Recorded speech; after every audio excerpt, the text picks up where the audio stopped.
Ezekiel, beginning with chapter 40. On April 28th, during the 25th year of our captivity, 14 years after the fall of Jerusalem, the Lord took hold of me. In a vision from God, He took me to the land of Israel and set me down on a very high mountain. From there I could see toward the south what appeared to be a city. As He brought me nearer, I saw a man whose face shone like bronze standing beside the gateway entrance. He was holding in his hand a linen measuring cord and a measuring rod. He said to me, "Son of man, watch and listen. Pay close attention to everything I show you. You have been brought here so I can show you many things. Then you will return to the people of Israel and tell them everything you have seen." I could see a wall completely surrounding the temple area. The man took a measuring rod that was 10.5 feet long and measured the wall. And the wall was 10.5 feet thick and 10.5 feet high. Then he went over to the eastern gateway. He climbed the steps and measured the threshold of the gateway. It was 10.5 feet front to back. There were guard alcoves on each side built into the gateway passage. Each of these alcoves was 10.5 feet square, with a distance between them of 8 3/4 feet along the passage wall. The gateway's inner threshold, which led to the entry room at the inner end of the gateway passage, was 10.5 feet front to back. He also measured the entry room of the gateway. It was 14 feet across, with supporting columns 3.5 feet thick. The entry room was at the inner end of the gateway structure facing toward the temple.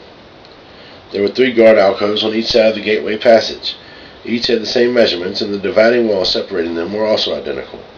The man measured the gateway entrance, which was 17.5 feet wide at the opening and 22 3/4 feet wide in the gateway passage. In the front of each, the guard of the alcoves was a 21-inch curve. The alcoves themselves were 10.5 feet on each side. There he measured the entire width of the gateway, measuring the distance between the back walls and the facing guard of the alcoves. His distance was 43 3/4 feet. He measured the dividing walls along the inside of the gateway up to the entry room of the gateway. This distance was 105 feet. The full length of the gateway passage was 87.5 feet from one end to the other. There were recessed windows that narrowed inward through the walls of the guard alcoves and the dividing walls. There were also windows in the entry room. The surfaces of the dividing walls were decorated with carved palm trees. Then the man brought me through the gateway into the outer courtyard of the temple. A stone pavement ran along the walls of the courtyard, and 30 rooms were built against the walls, opening onto the pavement. This pavement flanked the gates and extended out from the walls into the courtyard the same distance as the gateway entrance. This was the lower pavement. The man measured across the temple's outer courtyard between the outer and inner gateways. The distance was 175 feet. The man measured the gateway on the north just like the one on the east. Here, too, there were 3 guard alcoves on each side with dividing walls and an entry room. All of the measurements matched those of the east gateway. The gateway was 87.5 feet long and 43 3/4 feet wide between the back walls of facing guard alcoves. The windows, the entry room, and the palm tree decorations were identical to those in the east gateway. There were 7 steps leading up to the gateway entrance, and the entry room was at the inner end of the gateway passage.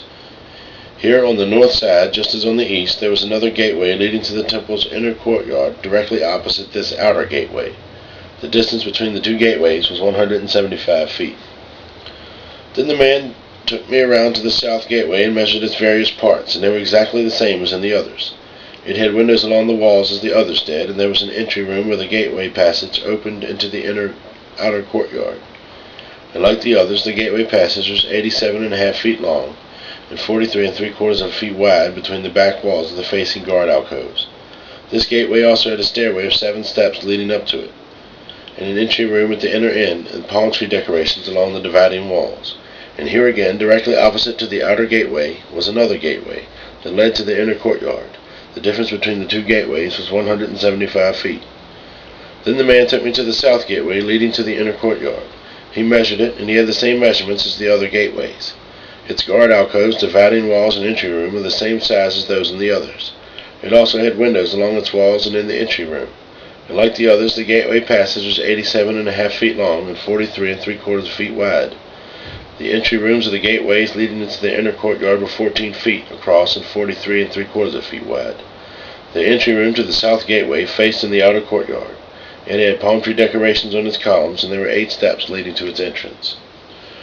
Then he took me to the east gateway leading to the inner courtyard. He measured it, and it had the same measurements as the other gateways. Its guard alcoves, dividing walls, in the entry room were the same size as those of the others, and those were windows along the walls in the entry room. The gateway passage measured 87.5 feet long and 43 3/4 feet wide. Its entry room faced in the outer courtyard. It had palm tree decorations on its columns, and there were 8 steps leading to its entrance. Then he took me around to the north gateway leading to the inner courtyard. He measured it and had the same measurements as the other gateways.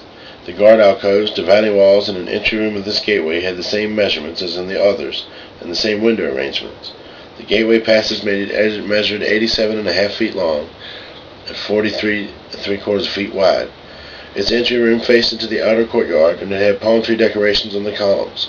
There were 8 steps leading to its entrance.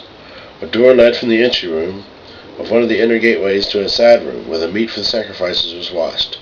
On each side of this entry room there were 2 tables where the sacrificial animals were slaughtered for the burnt offerings, sin offerings, and guilt offerings. Outside the entry room, on each side of the stairs, going up to the north entrance, there were 2 more tables. So there were 8 tables in all, 4 inside and 4 outside, where the sacrifices were cut up and prepared. There were also 4 tables of finished stone for preparation of the burnt offerings, each 31.5 inches square, 21 inches high. On these tables were placed the butchering knives and other implements for slaughtering the sacrificial animals. There were hooks, each 3 inches long, fastened to the foyer walls. The sacrificial meat was laid on the tables. Inside the inner courtyard were 2 rooms, one beside the north gateway facing south, and the other beside the south gateway facing north. And the man said to me, "The room beside the north inner gate is for the priests who supervise the temple maintenance. The room beside the south inner gate is for the priests in charge of the altar, the descendants of Zadok, for they alone of all the Levites may approach the Lord to minister to him." Then when the man measured the inner courtyard, and it was square, 175 feet and 175 feet across, the altar stood in the courtyard in front of the temple. Then he brought me to the entry room of the temple.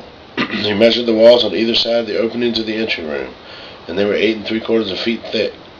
The entrance itself was 24.5 feet wide, and the walls on each side of the entrance were an additional 5 1/4 feet long. The entry room was 35 feet wide and 21 feet deep. There were 10 steps leading up to it, with a column on each side.